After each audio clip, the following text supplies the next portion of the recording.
అంటే రేవంత్ రెడ్డి గారి పరిస్థితి ఇప్పుడు ఎట్లుందంటే అప్పుడే కప్పం తిన్న పాము ఎట్లుంటుంది, కడుపు నిండింది, నేను సీఎం అయినా, అవినీతి అయితే నాకేంది, రాష్ట్రం ఎటు పోతే నాకేంది, వాగ్దానాలు ఎటు పోతే నాకేంది అని చెప్పి ఆయన సైలెంట్గా ఉన్నాడు.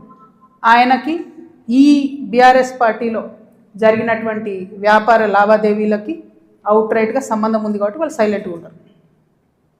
So let time decide.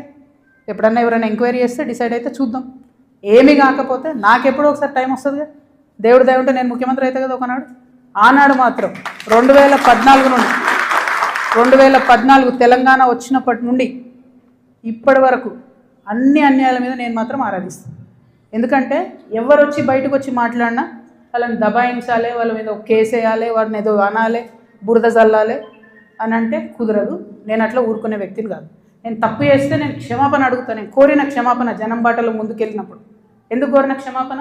నేను అదే గవర్నమెంట్లో ఉండి అమరవీరుల కుటుంబాల కోసం గట్టి కొట్లాడాల్సిందే అని నాకు మనసుకు అనిపించింది కాబట్టి నేను క్షమాపణ అడిగిన. ఉద్యమకారులను కేవలం నా ప్రాంతంలో చూసుకున్నా కానీ వేరే దగ్గర చూసుకోలేకపోయినా అనే ఉద్దేశంతో క్షమాపణ కోరినా. నేను అట్లే చెప్తున్నా, నేను తప్పు చేస్తే ప్రజలకే చెప్తారే తప్పు చేసినారా భయ్ సారీ అని. నేను తప్పు చేయలేదు, అందుకే ధైర్యంగా చెప్తున్నాను నేను తప్పు